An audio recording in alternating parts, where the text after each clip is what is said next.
Om Purnamada Purnamidam Purna Purnamadachyate Purnasya Purnamavaya Purnameva Vasishyate. Om Shanti Shanti Shanti. Om. That Brahman is infinite. This phenomenal world is infinite. But this is only a projection of that. Nevertheless, if this is taken away, that remains infinite as before. All peace to the individuals, peace to the planets, and peace to the animals.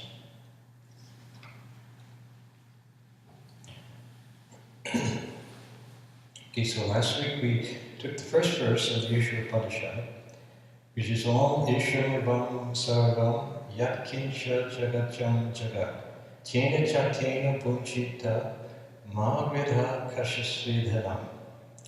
So in this changing world, everything is subject to change, yet everything is covered by the Lord. Practice renunciation and be strong in the consciousness of the self. Do not run after anyone's wealth. And so we talked about this verse last week, and according to Shankara, this first verse, it deals with the path of renunciation, and the second verse that we'll get to tonight, it deals with the path of karma yoga, of action. And as you mentioned, it's talking about renunciation, but what it says is that cover everything with the Lord, and through this renunciation, do not covet anybody's wealth. Now what it means is to, instead of focusing our attention on the objects and things and people in the world, and saying, I want this, and I want that, and I want that, instead of that, try to focus on the underlying reality, the underlying spiritual reality within all things. And then you begin to see the world, and instead of seeing it in terms of things that I like and I don't like, you begin to see it all as manifestations of the one divine Lord. And then the importance is not how a person looks, or their personality, or how they behave, or how nice your house is, or anything else. You're seeing everything as an expression of the divine, and you're reacting to the world in terms of that divinity, rather than in terms of your personal likes and dislikes and so forth. In other words, it's a change, total change in attitude. Now, in the normal human state, as we look at the world, like I said, we kind of divide the world up into things we like and things we don't like, into things we want to happen to us and things we don't want to happen to us. And like that, we're always kind of tussling, struggling with the world, trying to get the things we want and trying to avoid the things we don't want. And then the world can seem a very frightening place, a very difficult place, full of all kinds of problems, because other people in the world, they're always doing stuff we don't want them to do. They're not behaving the way we want them to do, and so there's always this kind of sense of being battered and struggle and competition and conflict going on. And life becomes kind of very difficult and toilsome. In fact, life is made up of the pairs of opposites, which means you get pleasure, you get happy periods, but you also get pain. You get suffering and difficult experiences because the two come together. It's like two ends of the same stick, or like heads and tails of the same coin. Swami Varadananda, I remember used to say this about people. That for everybody there's a head, but there's also a tail, and the two come together. So some people have good qualities and all, but there'll be some negative things there too, because this is just the nature of the world. And as long as we're dealing with that, like I said, we're always going through this conflict and struggle and a battle with things. But when you change that attitude, instead of focusing your attention on the objects of the world, you begin to focus on the inner reality of things. First of all, the inner reality of yourself, that divine spiritual consciousness, which is there deeper within. And also, as you do that, you also begin to become aware of the underlying spiritual divine presence within everybody. And so your whole attitude changes. Before that, you looked at a person and you said, oh, this is my friend, I like him. Or this is my brother, or this is a good-looking person, I like this person. And like that, we judge according to an appearance and according to the personality, how the person behaved. But now we began to realize that the underlying divinity there, and then the specific kind of what clothes they're wearing, what they look like, these things like that, these become less important. And what becomes important is your awareness and your conscious connection with their own spiritual nature. See, every single person in the world is a wonderful spiritual being. But in our normal state, we're not aware of that. We only see people as how they appear to be. And like I said, we judge some good and some bad. But when we begin to become aware of the underlying spiritual truth of things, then our attitude changes from reacting to the appearances to reacting out of the divine presence. And in fact, this is what in the spiritual life, this is what you're trying to do, is to find that core of divinity that's there within yourself, to find that presence of God there within yourself, and let it express itself through you. See, normally we react, we struggle with the world, and all our actions are based upon our level of intelligence, our level of education, our understanding, whether we're a good person or a bad person, like that, our personality. This is the kind of the resources that we're using. If we're very intelligent, we may rise very high in the world, as far as business and things go, but we're only drawing on our own resources. But yet, every single person has within them the presence of God, which is omniscient, all-knowing, omnipotent, all-powerful, and nothing can resist the will of God, all loving, all good, and that resource is there within each and every person if we let it come through. And this is kind of the crux of the problem that we face, is that we've set up a barrier between ourselves and God, between ourselves and the spiritual reality, and then we shut Him out, and then we struggle and we try to make our way, try to be a success in the world, following only our own desires, our own will, and so forth. And in that, when we do this, then we become like the prodigal son in the Bible. That I think I mentioned last week too. The story about, in the Bible, there's the story of the prodigal son. That he was the son of a very rich farmer. He was the younger son, but he became impatient and wanted to get his share of the inheritance now. And so finally the father said, all right, here's your portion of the money. Give it to him. And so then the prodigal son, he went off to the big city, and for some time he was very happy. He partied every night, he had friends, he had everything. But then gradually his money ran out.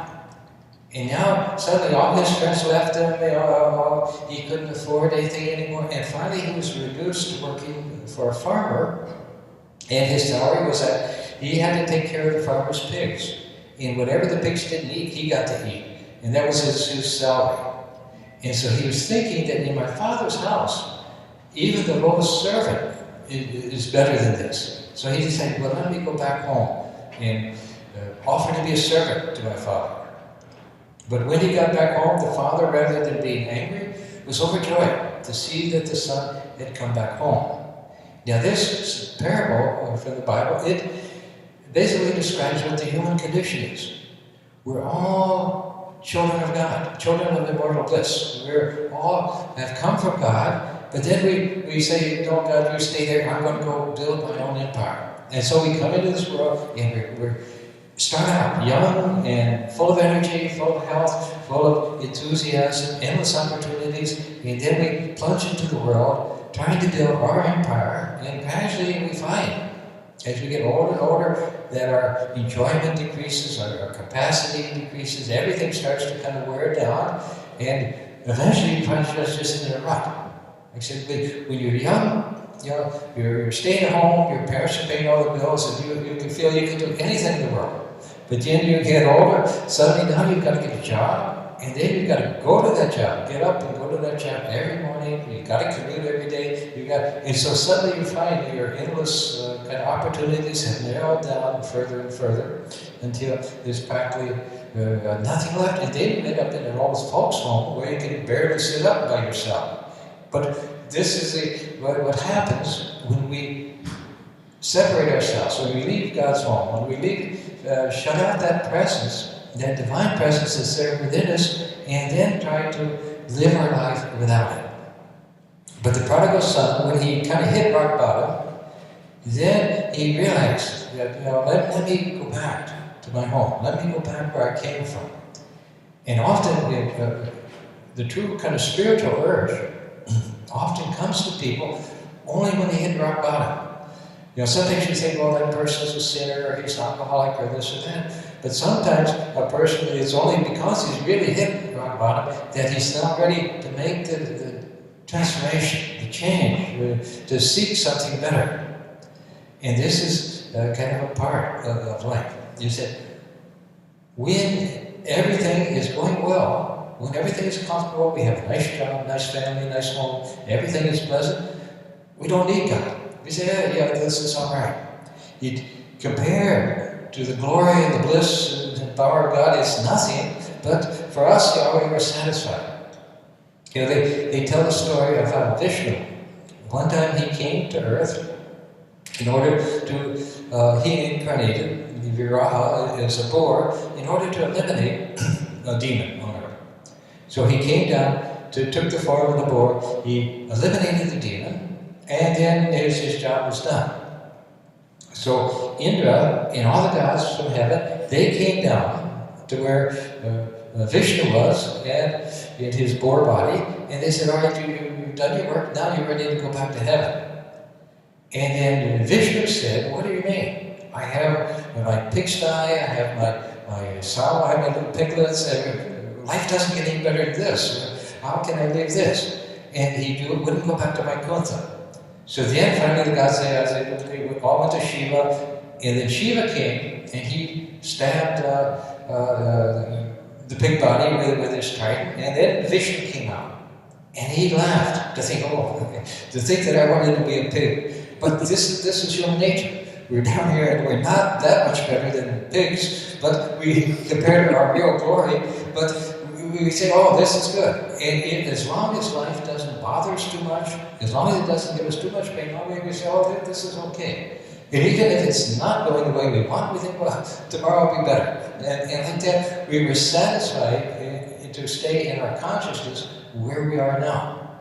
But the kind of spiritual life, it consists of moving back to that original consciousness, that original state of being, that original eternal spiritual being, which is your real nature, of gradually moving back to it.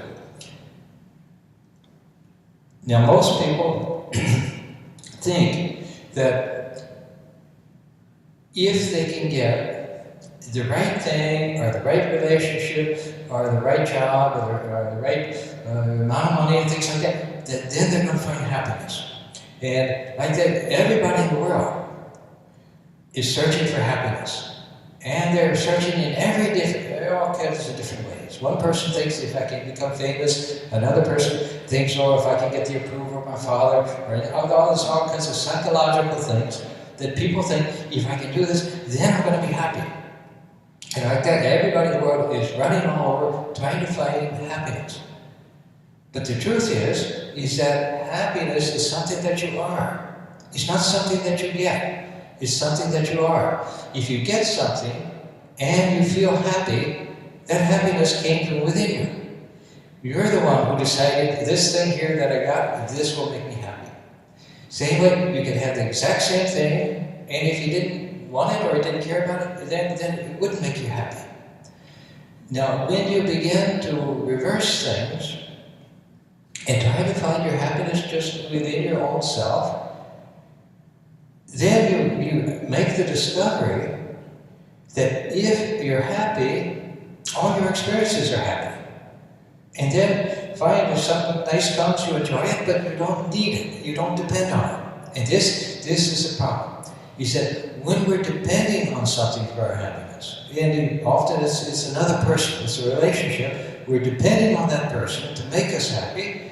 Then when that person does make us happy, we get frustrated and we get angry and upset. But when we're happy, then things come and go, and it doesn't bother us. Like I said, we don't hate the world, and we but we don't need anything in the world. We don't depend on the world for our happiness because we're starting to find it inside. So many people get caught up in a whole web of anxiety and worry and fear and all kinds of things. One good kind of beginning practice is just to sit quietly and feel like, okay, now you've entered your kind of special place. Behind you was somebody, a girl, she was a teacher in kindergarten. And what she did in her class is she had a box set there, and that was the children's safe box.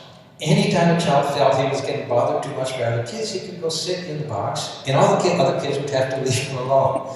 So like that, feel you've got your safe box. You go in, you sit down, and nothing in the world now can bother you. Nothing can disturb you, you may have 100 problems, but they're all outside. You're completely safe and happy and secure. Once you can develop some sense of what it's like to be happy and carefree without the underlying fears and stresses of normal life, then you can gradually start to bring that state of consciousness into the rest of your life. And this is the idea behind meditation and all, is that you set aside a certain part of the day where you step away from all your involvement with the world, all of your kind of achieving and getting and struggling with the world. You set that all aside and you just go and you begin to sit just quietly within yourself and try to shut out all kind of external things and also all thoughts about your external things.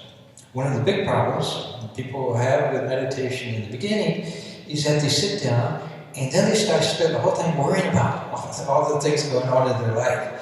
So the thing is, you've got to be able to shut out all of that and just get a sense of your own well-being and a sense of the presence of God. And gradually this begins to develop. And once you can achieve that, when you're not being disturbed, not being distracted, you're kind of calm, and once you can achieve it there, then gradually you start to bring it even into your daily activities. So that the meditation, it becomes like going to the gym, where the purpose of going to the gym is not just to go and ride a bicycle or pump iron and things. It is to make you healthier, give you more energy, and so that you feel better all the rest of the day. So meditation like that, once you start to get a little into it, a little depth into it, then it gives you a sense of peace, a sense of protection and things that stays with you all throughout the day. Once you begin to get even the slightest bit of contact with that deeper presence within, you begin to find yourself feeling just safe and protected. Instead of being, sort of in this kind of whirlwind of the world, instead of struggling and worrying about how do I do this and how do I solve that problem and things, suddenly you find yourself feeling there's something here, there's a presence here that's taking care of me. And this then removes all of your kind of normal things.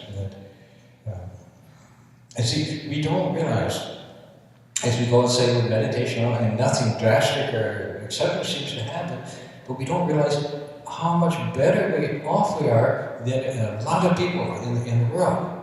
Because we may not be getting samadhi or some really exceptional thing yet, but we're avoiding so much of the negative things that ordinary people kind of get into and kind of struggle with. And so this first verse is telling you that rather than focusing entirely on the external things, rather than focusing on the kind of the objects and the individual items and things in this world, trying to live connected with the underlying reality. Because out of that reality, everything else flows. Because out of that reality, this whole universe is come. And so if you can get in touch with that, just imagine, it's everything is unfolds from within. And gradually you reach a point where you're totally, you don't need anything from anybody or anything in the world. Nothing in the world really matters to you because you're entering a deeper reality. And then you realize that what matters is this infinite, eternal reality that's here within me. And then your life, it becomes an expression not just of your own personal desires and abilities and intelligence, so it becomes an expression of the divine glory of God. This is what, as human beings, this is what we're supposed to be. We're all God manifesting in the world and trying to express itself through our particular individuality. And this, when we develop an attitude of not my will be done, but thy will be done, of beginning to surrender, to realize there's something bigger than my everyday kind of personal self, and beginning to kind of surrender to that, you then receive how it begins to express itself through us. And eventually, a person reaches a point, and this is actually in when we read in the past, we read accounts from various mystics, and people have had some realization experience. But they say, then you reach a point where you're not doing anything. The body is doing it, actions come or perform, words come out, everything. But your consciousness is something actually separate from that altogether, but yet the body still functions. And this is kind of a transformation from our normal, kind of egoistic approach to life, whether we're good or bad, but individual approach to life, to being just an expression of the divine and letting it flow through us. And this, what they describe is becoming a transparency for the divine. As long as our mind is filled up with our own personal self, our own personality, our own ideas and thoughts and things, we're blocking out the light, kind of. But when we kind of clear all those things out, all those barriers out, then the light can begin to come through, and then we see that the very world, which maybe we didn't like before, maybe it was very difficult for us, or things, or maybe it's very pleasant, but that very world that we were seeing as material, we begin to see as divine. And so this idea of covering everything with the divine, of covering everything with God, it has two aspects. One is that within your own self, the only way you can truly see things as God or see things as divine is to begin to find that spiritual self within yourself. But secondly, when you begin to see the world, even the world that you're in, that you're struggling with, instead of in terms of personal attitude of what is it doing for me? Is it making me happy? Is it making me unhappy? Is it satisfying my desires or frustrating them? Instead of seeing it in that way, you now begin to see everything as just a manifestation of God. And like I said, then instead of focusing on this person's beautiful, I like them, this person's got a nice personality, I like them, this is my friend, this is my relative, and instead of focusing on the kind of objects in the world, you're focusing on the underlying divinity and seeing everything as an expression of that divinity. And then everyone becomes your own. So there's a book by Holy Mother, Sardine, but no one is a stranger. That was her attitude. Everyone was her child. Everyone was her relative family, because that's living in terms of the reality of things. In ignorance, we make ourselves very small, and then we develop around us a little small, a kind of group of friends and things, and say, okay, this is my social circle. But in our deeper self, we're connected with everything and everybody in the universe. And Swami Ashokananda, who's a Swami in San Francisco, one of the great Swamis, he was saying that when you go deeper within yourself, you go beyond the body, beyond the senses, and you go beyond the mind. There comes a point, a state, where you realize yourself as the spiritual consciousness. And at that time, you feel that you're kind of this point of spiritual consciousness, and all around, you're surrounded by one vast spiritual consciousness. And then he said, when you come back from that experience, then you realize that every single person in the world has got that exact same consciousness within themselves. And this is the Vedantic message, the Advaita. He said everything, every object in the world, if you go down to the core of it, to what it really is, you'll discover what's there is God. That the one consciousness, the one self, the one ego, is operating through all the different beings in the world.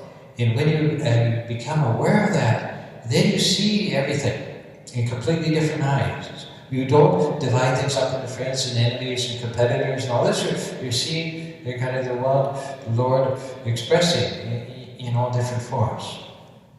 And Swami Ashokananda, again, in another place, he said that just as in human love, when we love someone, like the mother loves her child, or we love someone that even their faults appear to us, they seem very beautiful, and even their faults appear to us in a very adorable light. We see, there's such cute, like a cute baby and things. But so like that, we see everything in a very loving way when we love something. He said, when you realize that the Lord of the universe is the most loving being, and this is, his very nature is infinite love, loving. When you realize that wonderful, adorable being is expressed in every being when you come in contact with, then you begin to see everybody, all of human nature, all of human beings, plants, animals, everything, in this kind of wonderful, adorable way. Everything becomes filled with beauty. And see, this is another point. And all of these things you've heard 100 times, probably. Anyway. But anyway, so another thing to realize is that the quality of our life, the quality of what we experience, depends upon the state of our consciousness. For one person, a particular experience may give a great deal of joy. It makes them very happy. For another person, that very same experience can be something very negative. Like right now, some of you may enjoy this class, and some of you may be really bored. So like that, for some it's a pleasant experience, for some it's a painful experience. But like that, it's depending not so much on the experience, on what's there, but on the state of consciousness.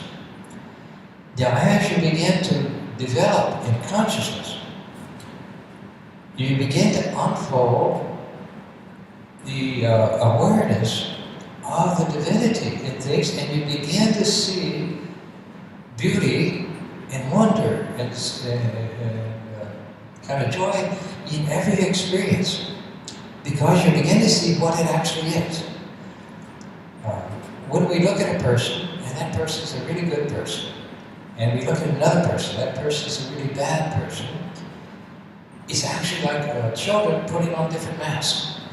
One puts on the mask of a good person, one puts on the mask of a bad person, but underneath is all divinity.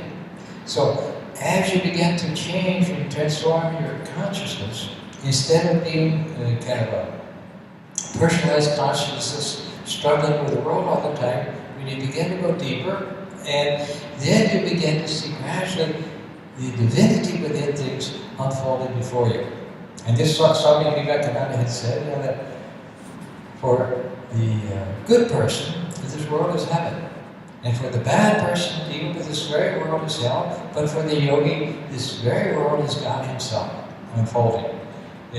So the quality of our life, even our daily life, can't be just a boring kind of humdrum rut like it is for most people, or it can be filled with joy and wonder and happiness.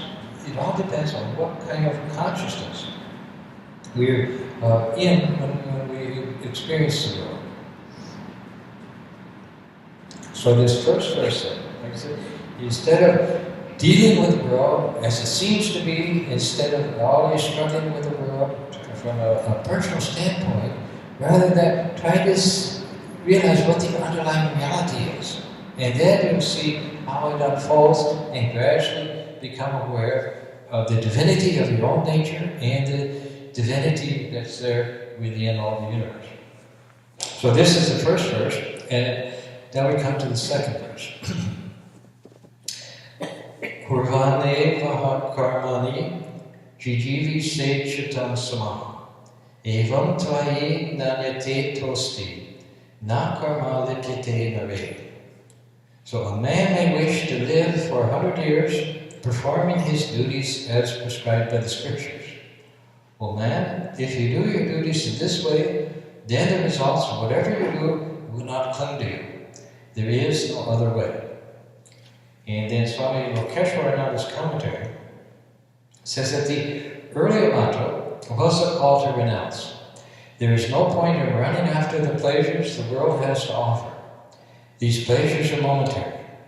If we run after them, we will only land ourselves in trouble, for the pleasure will soon be gone and we will suffer. But not everyone is in a position to renounce. The fact is that most people want to enjoy life, and this mantra addresses itself to such people. It tells them that there is no harm if they want to live a long life, live for say 100 years. They may live that long, but they must fulfill their desires strictly according to the rules laid down by the scriptures. This will slowly lead to the purification of the mind. That is, the hankering for sense pleasures will go, the spirit of discrimination will grow strong, and love for self-knowledge will develop. When this happens, they will no longer be attached to the fruits of what they have been doing all their lives. The end result is that they will be ready for the life of renunciation. This is the only way for people who cannot immediately renounce. They need not feel lost. They can take time, but sooner or later they have to come to the path of renunciation. Till then, they must follow the path as defined here. So this, according to Shankara, then the first verse, it was talking about renunciation, of focusing all of your attention on the underlying spiritual reality rather than on the various things in the world that attract us. And then the second verse here is talking about the path of karma, the path of work, of being in the world, of enjoying the world, but at the same time progressing spiritually. Now, traditionally in Hinduism, there are 4 goals of life that are set up: artha, kama, dharma, and moksha. Artha means wealth, prosperity. In other words, we want to have, and most people, they want to have a decent home, a decent car, pay for the children's school, and all these things. A person needs enough prosperity, enough wealth to be able to have a comfortable, pleasant life. Second one was kama, that means desire. People have desires, they have things they want to do, things they want to experience, and so forth, so they need to fulfill those desires, and then be satisfied with them. The third one is dharma, and it's all right to seek artha, to seek wealth, it's all right to seek pleasure, but if you violate the laws of dharma, the laws of morality, when you do that, then it brings you negative results. For example, somebody wants artha, they want wealth, and so they rob a bank, and then they end up in prison, and they're not having any fun at all. And like that, when we violate dharma, then we create harm for ourselves and also harm for society in many ways. And then finally the moksha, this is considered a liberation of transcending the human existence to get your true spiritual nature. That moksha, that's the ultimate goal. So in Hinduism, for the ordinary person, this was the path. You try to achieve enough wealth to be able to live comfortably and satisfy all your needs and so forth. Secondly, you satisfy your basic desires and basic pleasures, because they say sometimes first comes yoga, then comes yoga. See, it's like your exposure, you're a homeless person, probably living out on the street, and you look at a restaurant, and fancy restaurant, nice 5-star restaurant, and you see people eating there, and you think, oh, that looks so good. Yeah, they're so lucky. And so next life now, you're born as a millionaire. And now this time you're getting gourmet food, you have your own chef, you're getting gourmet food every night, and you say, after a while, you say, well, it's just another meal.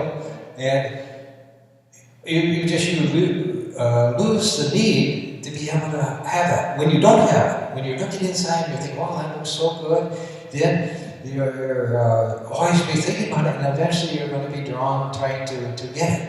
But when you had it, and you had it for a while, now it just becomes kind of limited. They say, okay, I've done that now. And then you're ready for what they call the yoga. You're ready to go higher then, to seek something else. So people, when they satisfy the desires that they have in the world, often they find that, okay, what's next? A person makes $1 million, well, what now? And actually you find, you make $1 million or $1 billion, and you have a nice big house. But are you happier than the person who has a smaller house? You realize that it doesn't make any difference. And so often, the person has these desires and struggles and works to achieve them, and then finds out, sometimes he finds out they're actually a curse rather than a blessing, but other times he finds out they're just, okay, I've done that, now what next? And so like that, you need to satisfy, most people need to set their basic artha, kama, have enough prosperity, have enough desire satisfied, and then they're ready for other things. But like I said, it all has to be guided by dharma, by righteousness. And otherwise, instead of producing a good effect, eventually it brings a bad effect. And also it's a bad effect on you, but also a bad effect on society as a whole. It throws all of society off balance. Now I remember when I first came to Chicago, back before I actually joined Rhoda, I stayed at the center in Hyde Park. Swami Varadananda had me work for one of our devotees had a little shop in Old Town, on Wall Street in Chicago. He had little knickknacks from India. They had these little beans that would have like 100 ivory elephants inside. And I don't know how they made them, and they sell them for like $1. And they had all kinds of jewelry and stuff. But sometimes you get shoplifters there, sometimes you get gangs are coming in and try to steal things and all. But the thing I realized that because of that, you become suspicious of everybody, particularly everybody within a certain age group or a certain, you begin to become suspicious about everybody. So instead of living in an atmosphere of trust and happiness and simplicity, now you see, and this is particularly true of Chicago. If you walk in the street and somebody comes up to talk to you, you don't think, here's your friend. You think, here's a panhandler or a mugger or something. And so it creates an atmosphere in which everybody has fear, they have distrust, they have to lock their doors. People have told me that back in the 60s or so, nobody locked their doors in Chicago. But nobody would think of not locking their doors now. So like that, it throws all of society off balance. When people don't follow Dharma, like I said, it has its own personal reactions to them, but at the same time, it affects all of society. And society becomes adharmic. And this is actually, all the problems in the world, all the problems that we have today are caused by lack of spirituality, lack of Dharma. Because it's greed, it's hatred, it's dividing things into enemies and things like that, manipulating things for your own advantage. All of these things, these are what cause the imbalance. I read in the paper, just a couple of weeks ago, there's an article that said there are 82 people in the United States who have as much money as about 50% of the population. In every country where you see this great poverty, there's always this very small super rich. And any money that comes into the country, the super rich grab it, and everybody else stays poor. Well, that's a spiritual problem, of greed. But as long as that type of behavior is there, then the world is always going to have problems. And this is why in Hinduism, when they speak of the golden age, the perfect age, they call it the Satya Yuga, the age of truth.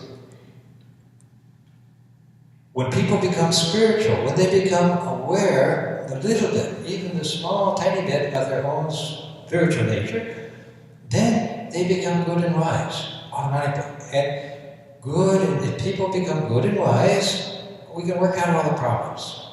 And this is, as long as people are not good and wise, as long as they're filled with greed and self-interest and all these things, then always there's going to be problems. You can try economic things, political things, military things, but always the problem is going to be there.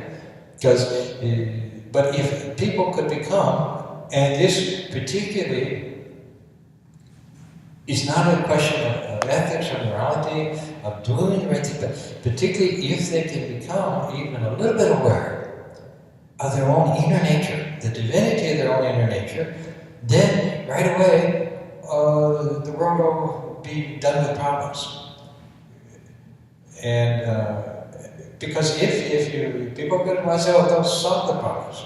Well, like I say, if they're bad and not very bright, then there's always going to be problems, and you fix one, and right away, Swami's dog's curly tail. It's just one problem after another.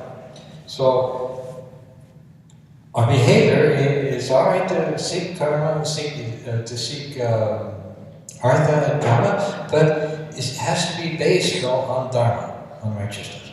And this then ultimately leads the person to the moksha of realizing that after he's satisfied his desires and so forth, then he's ready to start what's beyond this world, what's beyond this particular thing. And so, now, and also in the typical Hindu scheme of life, there's 4 stages. As you all know, there's brahmacharya, studentship, grihastha, household life, then vanaprastha, the forced dwelling, and finally sannyas, renunciation. And this is the typical Hindu saying they were expected to kind of go through these stages. The first stage, brahmacharya, studentship, the student focuses on study and on preparing himself for life. So he goes through school, goes through college, he gets this degree, maybe gets this master's degree, and now he's ready. He's prepared, now he's ready to go out into the world, and now comes the grihastha, the household life, where now he's ready to have a family, to settle down, to get a job, to fulfill his role, his particular position in society, and meet his responsibilities and so forth. So for some years then, he has his job, career, he's raising his children, he's taking care of them, seeing that they get educated, seeing that they eventually get married and so forth. And that's called the grihastha, the household life. Then, though, he reaches a point where he's now retired from his job. The children have gone off to college and then off to their own, got married and to their own families and things. So now he's free. And actually this is very difficult for many people, particularly men, I think, is when they retire, what do? I mean, they don't know what to do with their life. They just sit around the house all day, and the wife gets frustrated with them, and it's very difficult for some men to cope with that because the purpose, the sense of purpose in life is gone. But in the Hindus say that when you reach this stage, this is where your real purpose begins. Because now you start to turn your direction more towards, well, what's the ultimate purpose of life? What am I supposed to do? I've been involved in the world, I've enjoyed it, I've had a good, prosperous life, I experienced a lot of pleasures and all, but what's the ultimate purpose of it? I don't have that drive, that desire that I had in my youth to go out and experience these things that we're doing now. I've been through that. Like I said, I've boga, I've enjoyed it, I've experienced it, now but what next? And so, in vanaprastha means forced dwelling, now you're ready to really turn your mind to the ultimate purpose of life. And so many people at that point, and particularly Hindus, particularly the older generation, but at that point they may start doing daily puja, they may start doing reciting scriptures or reading scripture like that, turning their mind towards more spiritual things. And eventually this leads to sannyas, where they realize this is the ultimate goal. I have to attain, experience that ultimate reality. And then, their whole attention goes there. So this is the 4 stages of life that a person is supposed to go through. Now, in order to fulfill all this, it's useful to be able to live 100 years, to have all the kind of conditions you need in order to fulfill these things, accomplish these things. But eventually, it's meant to take you to the point where after you've done all these things that you had yearned for, that you wanted before, now you fulfill those desires. Now you begin to look towards the higher, the ultimate truths. And eventually then, a person will reach a point where he begins to experience enough of that higher thing that it becomes the only thing that matters anymore. And so this is kind of a natural kind of stage growth that was built sort of in the Hindu society. So the second verse was, a man may wish to live for 100 years, performing his duties as prescribed by the scriptures. Well, man, if you do your duties in this way, then the results of whatever you do will not cling to you. There is no other way. Now this is Karma Yoga. The first verse of trying to focus completely on the underlying spiritual divinity, that's the Jnana Yoga, the path of knowledge, the path of renunciation. This is Karma Yoga, the path of work, the path of action, where you're involved in the world, you're involved in action, but learning how to do the action in such a way that it doesn't drag you away from the ultimate goal of life. And the main way thinking on is to remove the desires behind the actions. See, when you perform an action, there's usually some kind of desire behind that action, and then you do the action and you want to see the results. As they call it, you want to get the fruits of the action, and so you're looking for the fruits, and after that you're looking for something else, and so on. Now there's in Karma Yoga though, instead of your actions being driven by your desires, you do things, you get a job so you can make money, so you can get this, or have your nice home and car and things like that, take care of your family. There's desires behind most of our actions, and we perform those actions slowly to fulfill those desires. If we went to work and they said, well, we're not going to pay you anymore, but you can come to work anyway, very few people, except Maya, she did that, but very few people would be willing to do that. Because, if you're not paying me, I'll forget it. So like that, most of the people in the world, they're doing what they want because they will give them something that they want. And this got the fruits of the action.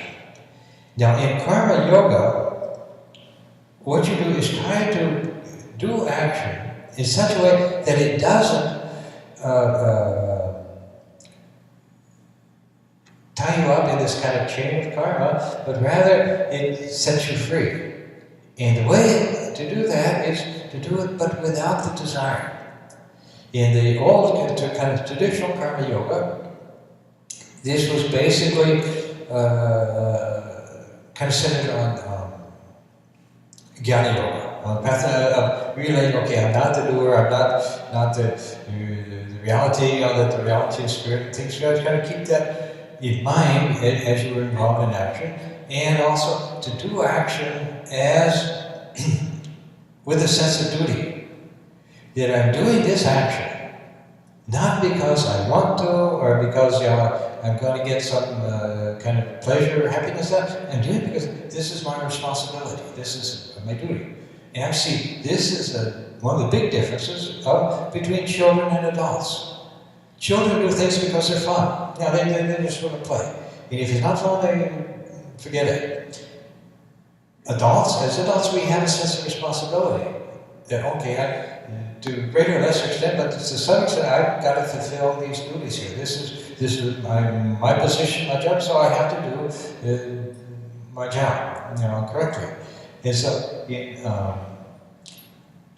karma yoga, like I said, you're not driven by your desires. That, oh, I want to do this, and I want to do this, and I want to have this. Rather than that, you're driven by, okay, this is my duty, and so I do it. I take care of it. If I have a particular job, I'll take care of that. If I have a family, I'll take care of it and make sure that they're taken care of, and so forth. In this case, you're not doing it so much for the fruits of the action, for the results that will come for you, for the benefits that you'll get out of it. You're doing it, just because it's the right thing to do. This is what you should do now, and this creates a different mindset. The person who's always seeking pleasure, seeking what he wants, then for him, he's always on this kind of chase after finding satisfaction, from his actions. Whereas the person who's doing it more as a sense of duty, he's not so much attached to the results. And so he's not caught up as much, not pulled away from the spiritual consciousness and the worldly consciousness, but rather, kind of a little more stable. Now there's a deeper concept of work, of karma yoga, which is when you start to do work as the instrument of God, as the servant of God, as a child of God. And the basic principle here is not my will, but thy will be done. It's one thing to say, okay, this is a human being, this is my duty, my responsibility, and I'll do it. It's another thing to try to see what is God's will in this situation. What does God want me to do? And to try to do things in those terms. Then it begins to change it into a much higher thing altogether. Now, to get a little bit of sense, what's meant by karma, action, and karma yoga, you can think of two painters. Now, one painter, he paints a picture, and all the time he's thinking, how much money will I get for this painting? Will I become famous? Will people, put me up with Van Gogh and things, like that? He's always thinking, what's in it for me? What's the advantage? And so he paints what he thinks is going to sell. Now, another painter, on the other hand, is just inspired by a vision of beauty, and he tries to express that, and he tries to get that beauty on the canvas. He's not thinking, what's in it for me? How famous will I become? How much money will I get? He just wants to express that beauty out of love, out of a creative force of love. So there is this creative power within each of us that functions through love. And this is God's power, Shakti. It functions through love, and it tries to express itself out for no other purpose than to express itself, to express beauty, to express something, to music or writing or anything, to express that. And so this type of action then, where a person has begun to kind of let that inner creative force begin to function, this then is moving into actual spiritual consciousness, actual connection with God and union with God, and it completely then transforms a person where eventually you realize that the work is all God's work. God is the doer. God is the creative force. God is the doer, and I'm just actually the beholder. I'm just watching it unfold, and everything is being done according to the will of God. And this is, as human beings, this is our goal, our purpose in this world, is to gradually reach a point where God can function through us. And then we become His instruments, and then whether we become good or bad, whether we become achieve success or anything else, it doesn't matter. Once one of the founders of the Vivekananda Kimber, I don't know if it's Ramade or somebody else, but one of them met Swami Varadananda. And he prayed to him, he was begging begged him, please give me moksha, please give me liberation. And so Swami Varadananda said, all right, you'll have it. Then one of Swami Akhandananda's attendants, Brahmachari, he saw this going on. And says, oh, well, okay. Then he went to Swami Akhandananda and said, oh, please give me liberation, please give me moksha. And then Swami Akhandananda told him, said, that's a very small thing. There's something much greater than that. He said, when you have no desires at all, then you'll see there's bigger things than moksha, than liberation. And this also Swami Sri Krishna told Swami Vivekananda. He read that when Sri Krishna finally gave Swami Vivekananda, he gave him Nirvikapa Samadhi. And afterwards, he asked him, well, you've been pestered me all this time, how was it? And Swami Narayan, who became Swami Vivekananda, he said, oh, it was wonderful. I wish I could just stay in that state all day and come out once a day for food and then go back into it. And then Sri Ramakrishna scolded him. And he said, that's a very small thing. Your own salvation is a very small thing. He said, just be the instrument of God. And then, that's a much higher thing. So when we completely can surrender our will to God, then we'll find that not only do we get liberation, moksha, but we get everything else too. Because now we're the clear kind of transparency so that God can manifest.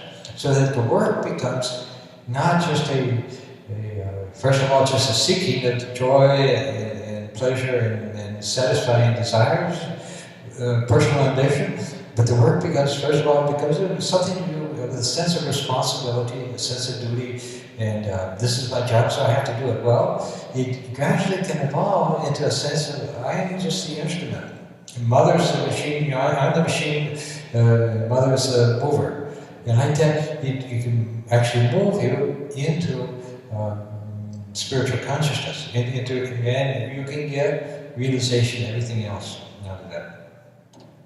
So this is the first two verses of these Isha Upanishad. The first verse, particularly according to Shankara, refers to renunciation. And he was in this changing world. Everything is subject to change. Yet everything is covered by the Lord. Practice renunciation and be strong in the consciousness of the Son. Do not run after anyone's will. And we have a few different translations, and for that verse, I think it was this one that I liked a little better.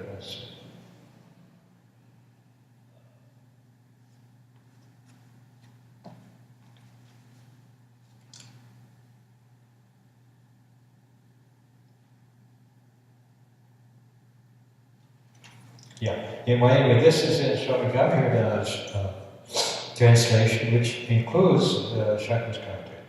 It says that all this, whatsoever moves on the earth, should be covered by the Lord. Protect yourself through that detachment. Do not covet anybody's wealth, or do not covet for whose is wealth. So this is the idea of that first verse. As I said, it's renunciation, but it's renunciation based upon unselfishness. See, the obstacle to realization, the obstacle to all of our spiritual ignorance of God is the sense of I, me, and mine. This is me, whatever I get, this is mine, and like that, this makes us a very small kind of person, and we may be a good person, or we may be a bad person, but this attitude of covering everything with God, of realizing everything God is the only thing that exists, gradually transforms you into a kind of a cosmic being that's one with the whole universal consciousness. And this is the meaning of renunciation, is instead of approaching life, I, me, mine, trying to get whatever we want, we try to gradually become united or aware, conscious of that underlying universal consciousness. And then the distinction between I, this person, and that person, it eventually disappears, and there's just the one reality. So that's what's meant by the renunciation.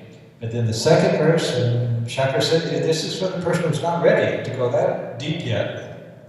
And so it's like a staged progress. And the main idea behind it is you do work, you do activities, you fulfill your desires, so but you do it righteously. And you do it without too much of seeking, and then gradually you evolve and grow into it. So these are the first two verses then of the Isha Upanishad. So any questions on that? Yeah, I remember the old days when Dr. Bhattacharya always had a question. But now not so much. I think he's got all the answers by now.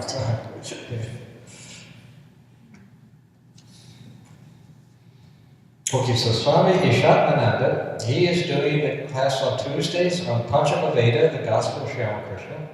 Friday we're doing the Upanishads. Right now we're doing Isha Upanishad, and eventually we'll grow into the other Upanishads. Then on Sunday, at 11 o'clock, he does the class on meditation according to Yoga Aphorisms of Patanjali. And that's like an ongoing class. And this Sunday after the regular service, there's going to be a special little service down in the basement. Then we're getting ready to start construction down in the basement. And I think he's going to have a little dedication service or something down there. And then tomorrow he's going to the University of Illinois down in Champaign. He's giving a talk there, Shiva Teja, and that group there, and inviting him down. So he's also got, he just did a retreat in Pittsburgh, or did a program in Pittsburgh. So I like that when things go on.